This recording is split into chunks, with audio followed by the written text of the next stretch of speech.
Welcome to the Behind the Goals podcast, the podcast about fans, for fans and by fans. Please welcome your hosts, Andrew Jenkin and Alan Russell.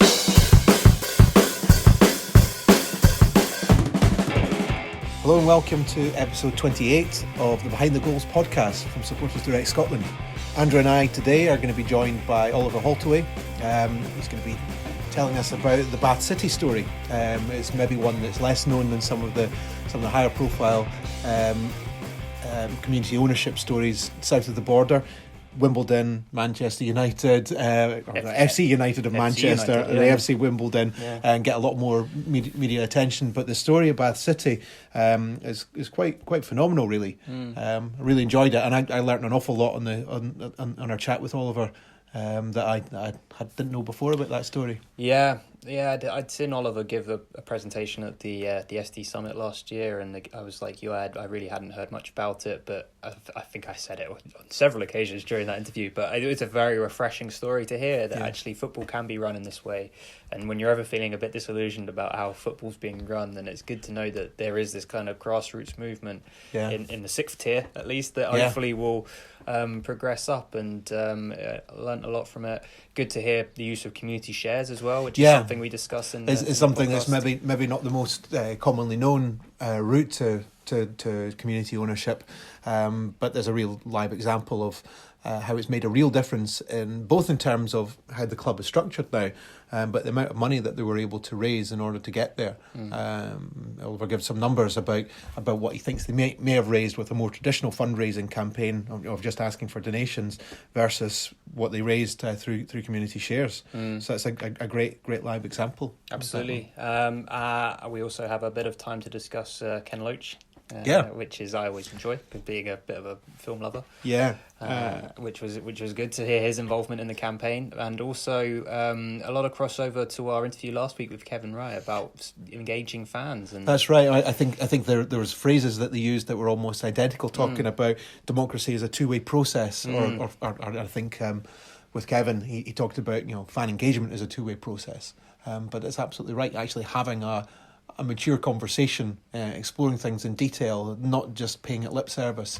So I think that's really good. Yeah, absolutely. Well, we'll dive straight into it. Okay, so today we're joined by Oliver Holtaway, who's involved in Supporters Direct south of the border here, and is a Bath City fan.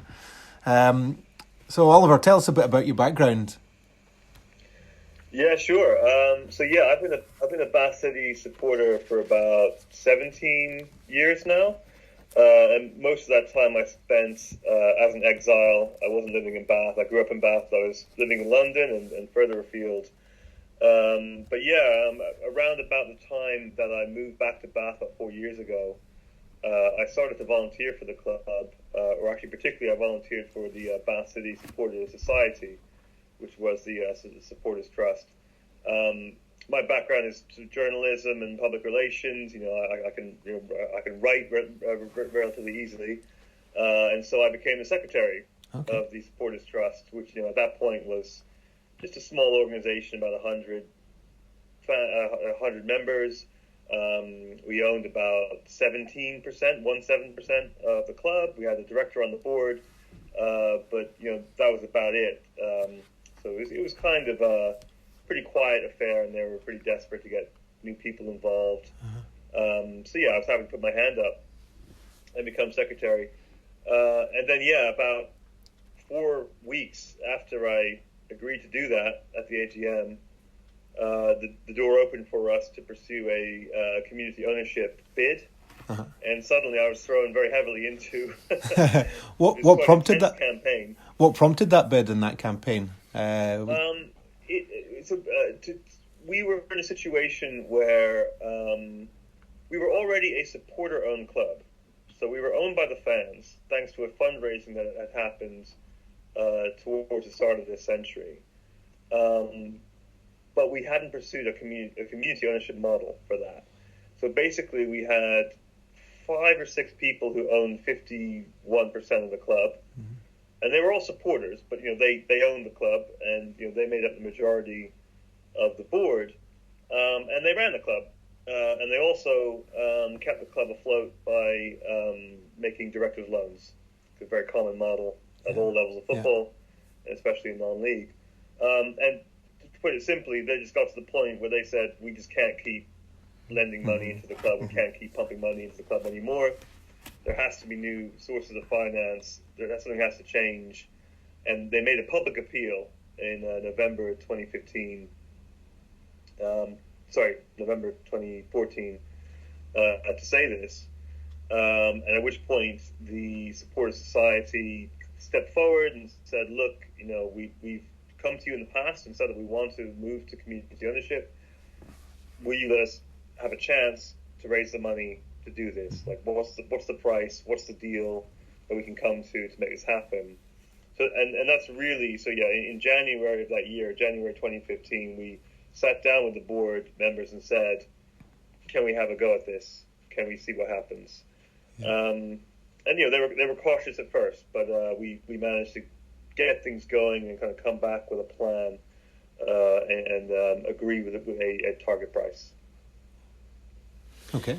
So that was in 2015 that you had that. So how did that go? How did that pan out?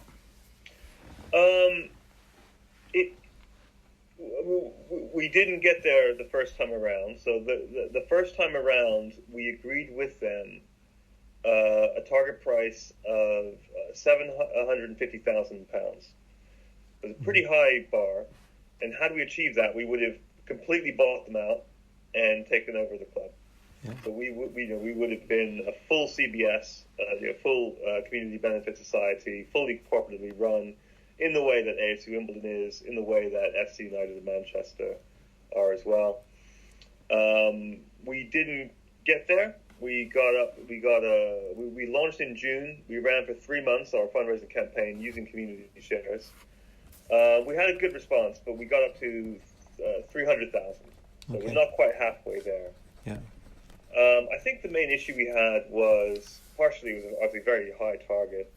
Secondly, we were running really from a standing start. So we didn't really have time to educate people around what the community ownership model looks like, what community shares are, how they work. Mm-hmm. Our message was kind of save the club, but at the same time, we couldn't really say that the club was in immediate threat of closure. Yeah. I mean, there were some very pressing debts that were threatening the club's existence at that point, but we couldn't quite come out and say that, either we succeed this year or the club's bust. I mean, that wasn't strictly true. So it was a difficult message to get across. And also, I think to some extent, we didn't quite have a really clear plan for how we were going to turn the club, or not an obvious and tangible plan for how we would turn the club's fortunes around. We were basically saying that we were facing a bit of a crisis, things are tough, we'll be stronger if we're all in it together, and we can refinance a bit and then decide collectively how to go forward. Mm-hmm. And I think, most of the people who put money in were probably doing so because they were supporters of the club who wanted to save the club. Yeah. That was their mindset, as opposed to necessarily people who were attached to the model of cooperativism, who saw the potential of what the community-owned club could mean for the community, if that makes sense. Yeah. We had to come back and have another go. Yeah. And as context, where were you football wise in terms of the league structure? How were things going on the pitch? And what sort of numbers of people were you appealing to? I mean, you've talked about the number of members you had in the trust, but how many supporters are there that you were trying to raise this sum from? Yeah, so we play in the National League South, so Step 6. We typically have home attendances of between 600 to probably 800 on a good day. And it's hard to say, but we sort of estimate that we have around 2,500 to 3,000 supporters. Who obviously don't come to a match every single time, but that's maybe our sort of catchment. So, it was a relatively small base. Bath itself is a city of about 80,000 people. Okay. Obviously a big rugby city, but still there are 80,000 people in Bath who are kind of potential target market for the campaign. Things on the pitch. I mean, actually, ironically, we did very well in 2015. We got to the semi-finals of the FA Trophy. We were a penalty shootout away from Wembley. Right. And actually, had we got into the final and played at Wembley, we maybe that would have paid off all the debts or a big cut in it. And maybe we would not be a community-owned club. Like maybe that would have kicked the can down the road for another couple of years. So there's a kind of a weird, I certainly don't want to say that I'm happy we didn't get to the Wembley. That was amazing. But yeah, you're always having to make these kind of trade-offs when you believe in this stuff. Of course. Yeah. That money might have actually just kind of maybe worked to the long-term disadvantage, possibly.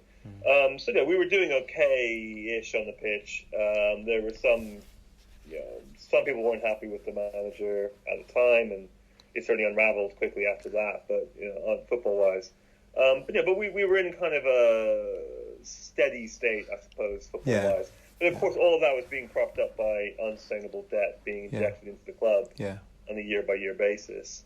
You had a handful of people who were working really, really hard to keep the club afloat, but they were just a handful of people, and they desperately needed more backup. There was nothing in terms of. They just had no headspace to put any kind of long-term strategy. Things like marketing, things like social media. It was happening on a little volunteer basis, but there was no big thinking around that because they were just coming in every day and saying, how do we stop this club from going bust today? How do we make sure that the players are being paid, the VAT is being sorted out, that all the paperwork's being done? That was all they had the headspace to do. So yeah, it really is remarkable how they managed to keep going for so long. But yeah, we saw there was a real need to bring more people around the table. I'm sure it's something that a lot of fans of other clubs will recognise. Not being in crisis, but not being in great shape either. And it's how do you do something to make things better when there's not that real sort of immediate motivating force at play there. Absolutely, and I think it's not just football clubs. I think that's true of some pubs. It's true of some arts venues in Bath that have become community owned, where there's no real gun to the head. It's not necessarily going to go bust the next day, but the challenge becomes how do you really paint that vision of saying football has changed. We can't go on like this forever, and there's a real positive story to be told here. There's a real sense that a new way of doing things, a fundamentally different way of doing things, of organising yourselves, can really create a sustainable model. I can't guarantee it, but it can put you on a much stronger footing for a sustainable model going forward into the future. I was reading as part of our kind of marketing of the campaign and our research, I was reading there's a fantastic book called Stars and Stripes, which is the official history of Bath City Football Club. We play in black and white stripes, so Stars and Stripes. And this goes back to our founding in 1889, and pretty much within about 10 or 15 years of us being founded, there's a big fan push to raise some money to save the club.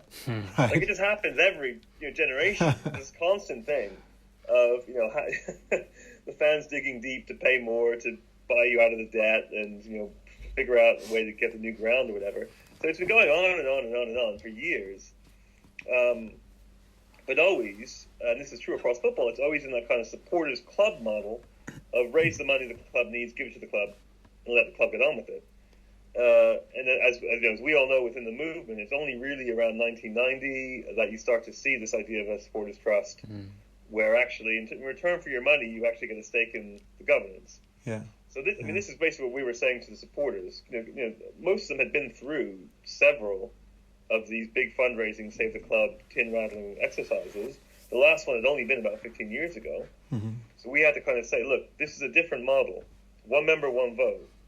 Keeps the doors open to new people coming in and getting involved on an ongoing basis. Because really, like those talents and skills and then attachments are what we need almost more than money. We need the money first, but to make the thing sustainable, we need to keep the model open. So we had to paint a picture of a whole new way of doing things that wasn't just yet another bailout. I think people weren't going to hand over. Maybe we could have got 150,000 from the diehards who will just do anything to keep the club going, but we weren't going to make the serious money and raise the serious money we needed to change things without presenting a much more attractive picture of how things can look under a new model.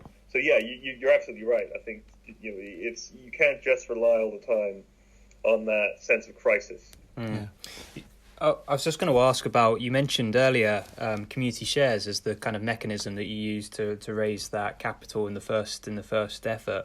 For the benefit of people that aren't aware of what community shares are, would you mind just explaining, how they work and how they apply in a kind of the ownership of a football club context? Yeah, absolutely. Community shares are a way that cooperatives and community benefit societies can raise money for capital investment. It's a type of financial instrument that's only available to cooperatives and CBSs. It essentially promises investors both a financial and social return. So there's a small financial return. It can't be more than a couple of percentage points above what you get from putting your money in a bank or into an ISA. And that's compensated for by the social return of achieving the community objectives, and keeping the thing alive, or achieving the social return you want. So things like wind farms, Hastings Pier was one that used community shares. There's all kinds of kind of social enterprises and community businesses which can use these things to raise money. I think the important difference with other forms of investment is that they don't affect your voting rights. It's still a cooperative. It's still one member, one vote. So it's not the case that if you put more money in, therefore you have more control over the enterprise. Which is obviously a big difference. I think what's different in terms compared to simply chucking money in to save a club is that because the idea is that you are repaid your community shares. The club eventually repays them, or the society eventually repays them, which means the society has to make a business case to show how it will repay you. So inbuilt to the idea of community shares is a degree of discipline around saying, here's how we will pay you back.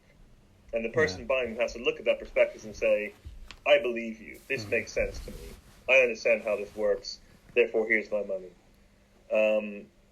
The other final key thing, which is really important, is that while the idea is that the club or society does pay you back, it only pays you back at a point where it can afford it. So it makes a forecast and says, yeah, we hope to pay you back in 5 years' time, 6 years' time, whatever. But if those repayments would threaten the business, the board can turn around and say, we need more time.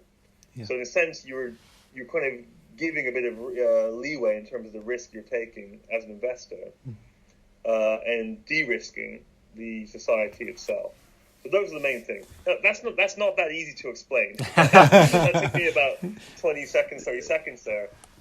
Yeah. And I think if we're going to be really honest with ourselves, I'm not sure how well many of the people who bought community shares in the Bath City bid really understood how they work. Yeah. Now, I'll put in the disclaimer that we were, our prospectus was signed off by the community shares unit. It carried the community share standard mark. So, let me be clear. I'm not saying that we were, in any way confusing people or not telling them what they needed to know.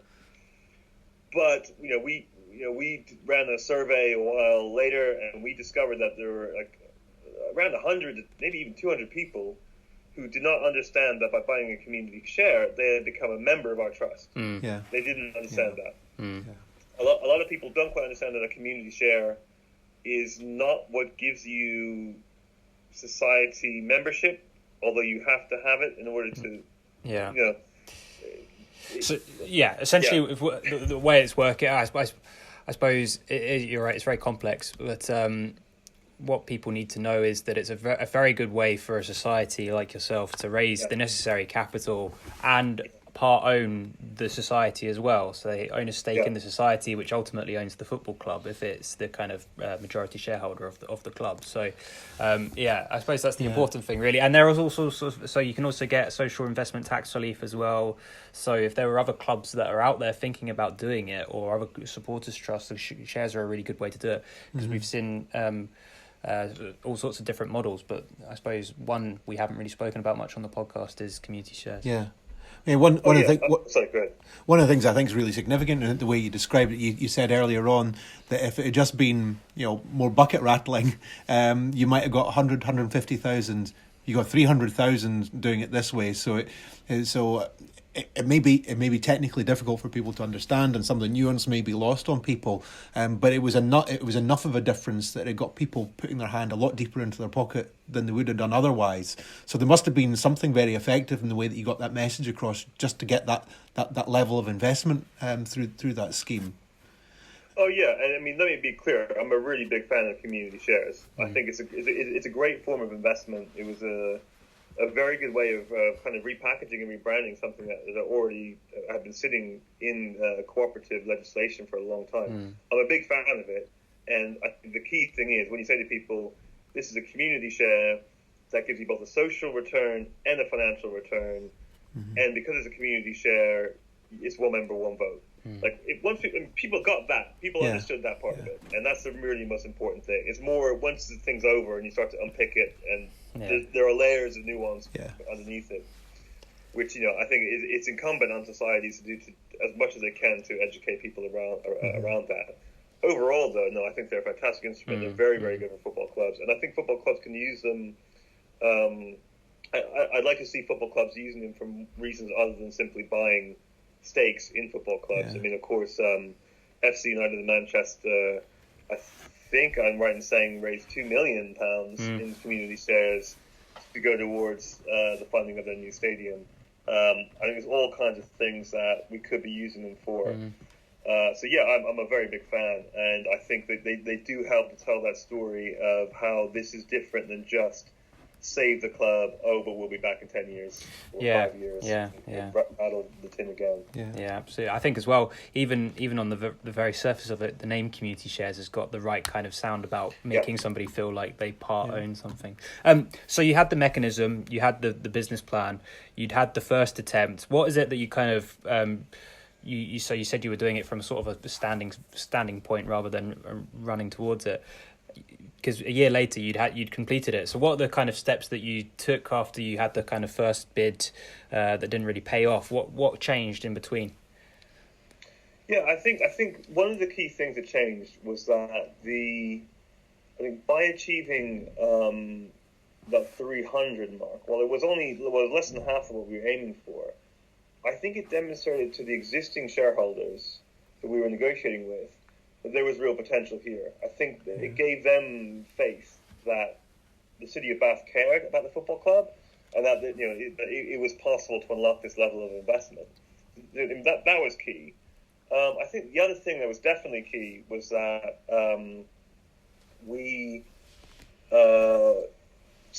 they started talks, and then we joined in talks with a developer to actually redevelop the stadium, or redevelop our main ground. So suddenly you then had this new clear route to clearing the debt, and a possible route to profitability through a major infrastructural change at the club. So when we went back the second time, there's a lot more meat on the bones in terms of the plan we're actually putting forward. And I think it's fair to say that the impetus for that came from the bid. I think that while we weren't the ones who initiated it, I think the first bid created the conditions of possibility that would start happening. So I mean, that was a big change. So we had a clear difference from the previous bid of how we'd actually to pay things back. Sorry, if I just so we had a clear point of difference from the initial campaign of how we pay people back and how we clear the debt of the club. But more broadly, I think we just, that first experience of the campaign had been part of the education process. So not only have we educated our own supporters about how we wanted to do a different model, we'd also, I think, raised awareness around the city of Bath. So people who might have been dimly aware of it and not quite committed the first time were more receptive the second time. The press and the media were certainly more receptive the second time. I think that had a real knock-on effect. The other thing that was very important was that when we went back to... I should explain that because of the redevelopment and because we also attracted some other friendly investment support through the bid, the second time we went for it, we were our target was only 300,000. We were only asked to match what we'd already raised before. Okay. we actually raised in the end was 365,000. So we beat that target. The target was easier. We had all of the details of the people who had pledged the previous year. We had all their details. So our kind of marketing campaign became a lot more targeted. I think we retained, off the top of my head, it was around 75%. I think we retained the people who had already pledged the first time around. They confirmed their pledges. They carried on. And then we raised new investment for other people who were excited by the idea. So I think, we were a lot more in gear. We had brought more and more people involved. More and more people had come join the team to actually get the thing over the line.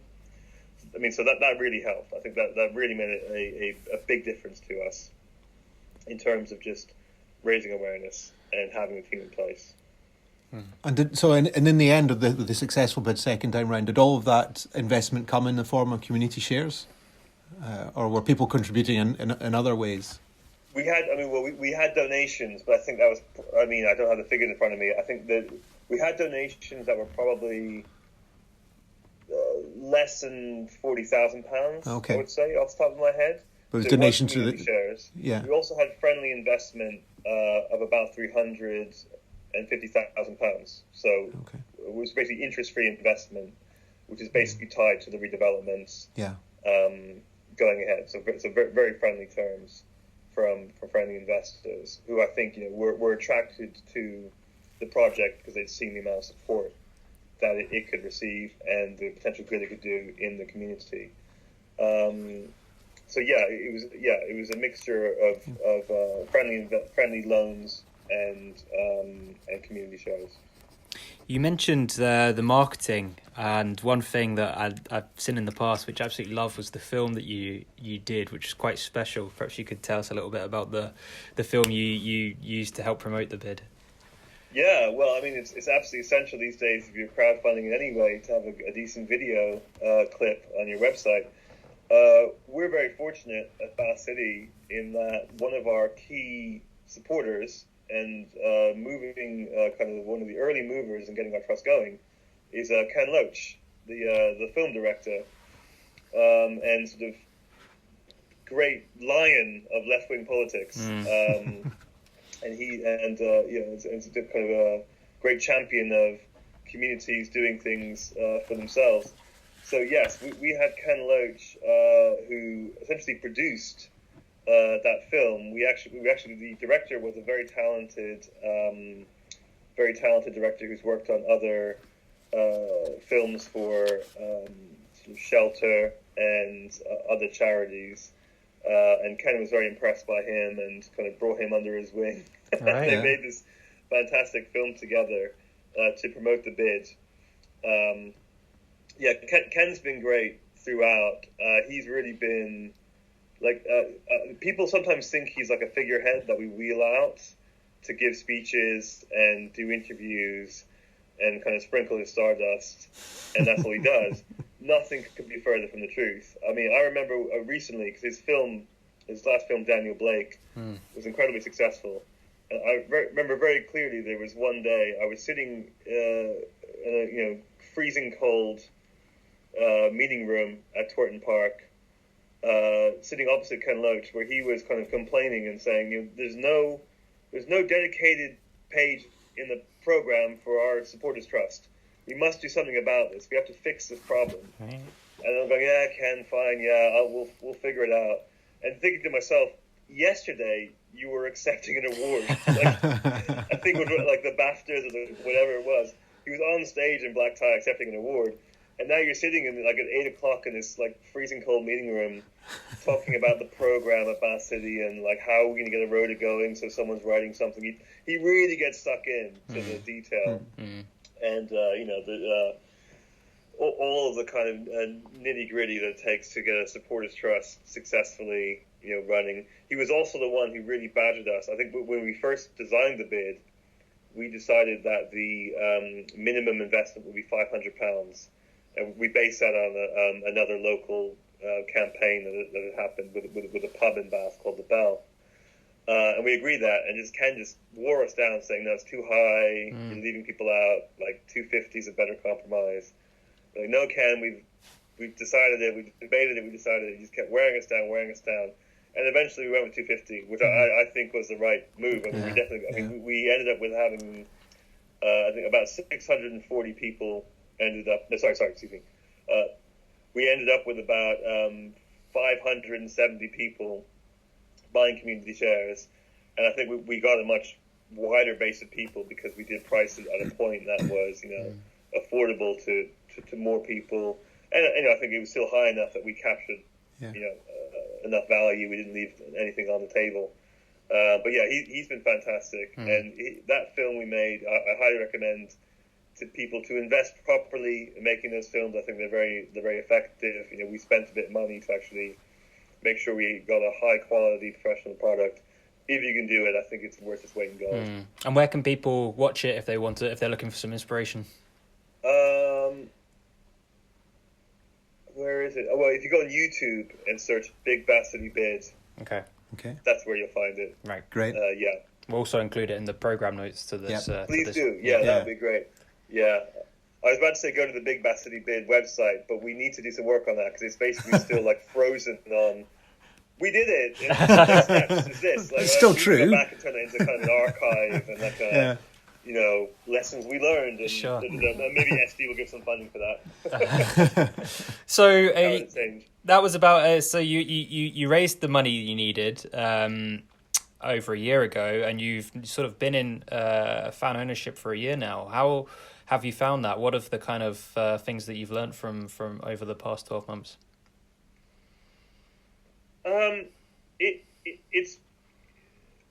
It's been an interesting time. I mean, it's not easy to take over a club. No. I think at the moment, I would say the successes kind of outweigh the problems. Mm-hmm. I mean, we're trying to do a very difficult thing in terms of doing a massive redevelopment of our main stand, which will involve actually changing the high street as well, and building accommodation shops. So it's quite a big deal, and that's very sensitive with the local residents. And already we've had people protesting against us because they're not happy about the potential of having student flats built in their area. It's a very emotive topic in Bath. So yeah, we're having to grapple with that notion of we're here for the community, but the community isn't always going to be here for us. Sure. And I think also in terms of moving towards a more democratic model and making sure that the supporter society, now that it's a majority shareholder, we have a lot of growing up to do as well as a supporters trust. That's quite a sharp shock for us to go from being, to some extent, the kind of the fly in the ointment, the little nagging voice, kind of with our little kind of 17% stake saying, you should govern this club better. This isn't right. This isn't right. This should be like this. And now we're in charge, and we have to make sure that happens. Yeah.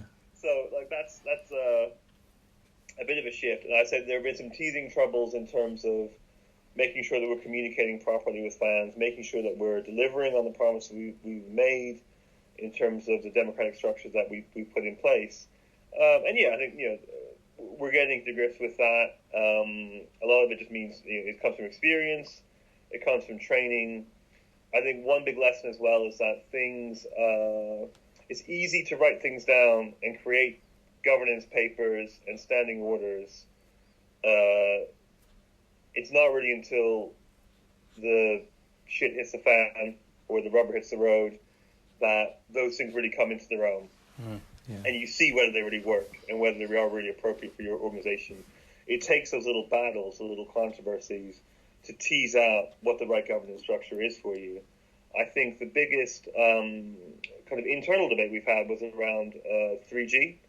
So the board, as part of the redevelopment, wants to install a 3G pitch at Torton Park, which would theoretically bring in more income, through rental, and also theoretically bring in or allow us to deliver more social impact through kind of low cost or low rent usage or free usage to community groups. That was controversial among supporters. I think what we dealt with quite well, we did use what was available to us in terms of our governance and our democratic structures to make sure that a proper debate was held around that.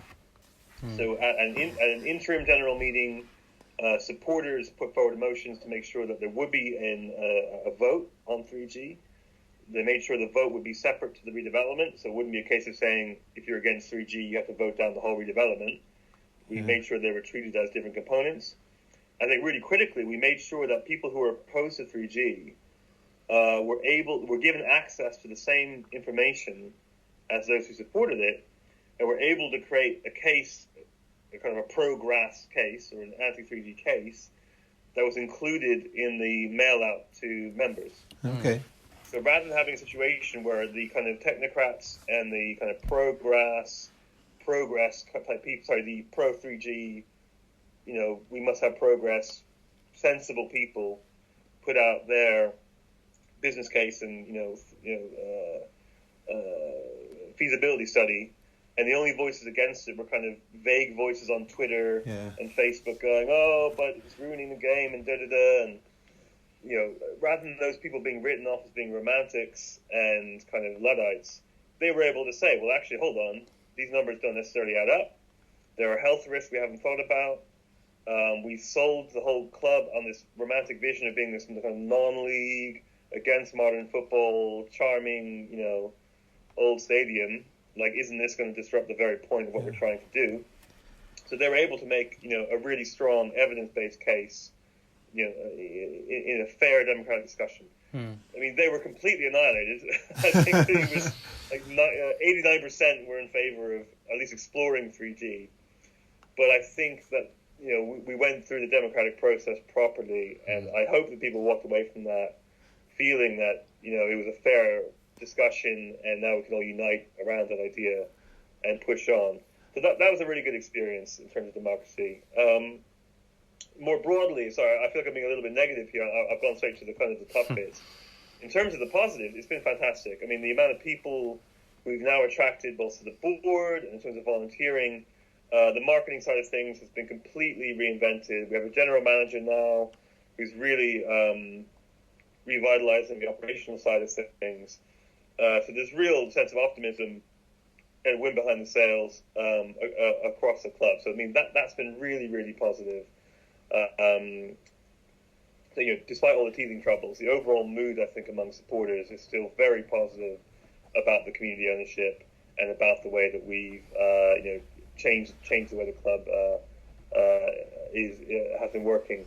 Our first AGM comes up in June, and that's the first chance we'll have to vote for the directors of the club.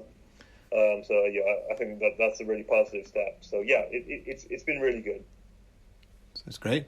I just coming back to what you were saying there about that debate about grass or 3G. It's quite a powerful example that you shared there about taking alternative or differing views really seriously and giving them a really genuinely fair listening to. I think often when these emotive topics come up at football clubs, one side or the other will feel they've been railroaded or been ignored, and it's taking a very opposite view to that. And there's probably 1 year into your new life as a club, to be able to demonstrate that as clearly as that on something as emotive and important for the club as that you take that seriously, that you give pay as much attention to the option that wasn't in favour by the majority in the room as you do to the one they were in favour. That'd be very powerful, and will keep people engaged and keep people believing that you are trying to do things differently than previous regimes. I wish there were more stories like that from other clubs, because it really is powerful. Just one further note. I mean, it's worth noting as well that it was the supporters themselves who used the mechanisms of the general meeting to make sure that debate happened. I'm not saying the club wasn't going to do that in the first place, but it wasn't just the club kind of saying, we're going to give you some democracy. It was the supporters saying, within this new context, we can kind of write for ourselves, we can decide for ourselves how decisions are made. Yeah. And I think so actually using our constitution, using our democratic structures as a tool, and then the club responded by really embracing that. And actually the club, in fairness, went above and beyond by having extra Q&A sessions, meetings with people. So, they really responded to that. So it was a two-way process. It wasn't just a club kind of saying, here's some democracy. If that makes sense. It's really refreshing to hear, actually, that know that football can be conducted in this way. One thing I wanted to ask about, and I'm not sure which point it happened on your journey, but I'm aware, because I remember seeing you present about it last year, was the survey that you did with fans. And I've never seen anything like it, and I really enjoyed seeing it, and it kind of carried on from that refreshing honest nature around what it is to support a club. And you actually were asking, I don't know if they were were they members? Was it a members survey? Or just people interested in the bid? Everybody, pretty much. Yeah, it went out to almost everyone. Yeah. So it was a pretty I pushed for this because I felt that it was very important at the start of the process to really figure out what people wanted from the club, what the club meant to them, and what community ownership meant to them. We had presented a certain vision in our community share offer perspectives of what it could mean. We being the society, the Supporters Trust. But I felt it was very important to get out of the mindset of simply saying, well, there's a board and they'll deliver, and I guess now we can vote them out if we want, but essentially, like, they're going to do it, and we're going to carry on being just supporters and spectators, and that's it. To really get people thinking about, that they are now kind of stakeholders in the club, that they have a say in the club, they have, they need to think about what's important to them, how do they want it to be different in the future? How do they want it to be the same? So we designed a survey that, rather than, it didn't talk about anything. It wasn't a customer survey. It wasn't a customer service survey. It wasn't like a satisfaction survey around, the facilities and the amenities. It was really about the values of the club, what people thought was important. Attractive football, financial sustainability, volunteer spirit, professionalism. And we asked people about these things. And actually, I think what's quite important is we asked them to rank them. We actually said, what's more important, this or this? Yeah.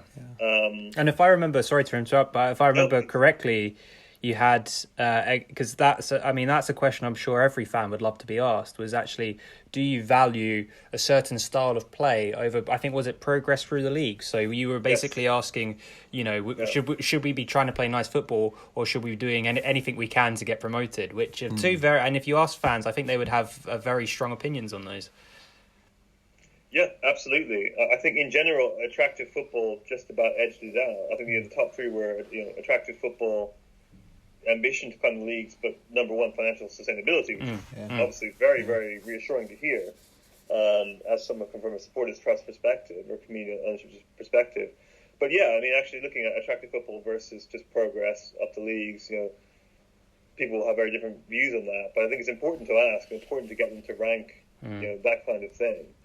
I remember we launched it, and we had hoped for, I think, a minimum of 100 responses, and we were hoping to get 200.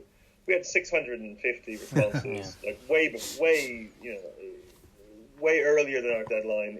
They were just flooding through. People were just falling over themselves to give us information, because supporters care about this stuff. I mean, it really makes a big difference. I think also, as well as asking about the values, we also asked people about how they wanted the democracy to work.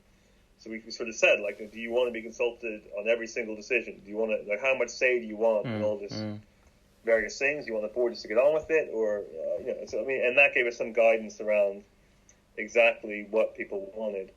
And it's paid off in the sense that, when we've gone back and communicated around things like 3G, things around the development, we're able to say, we asked you what was important. You told us financial sustainability. Therefore, we are pursuing this. You told us attractive football. Therefore, we are pursuing this.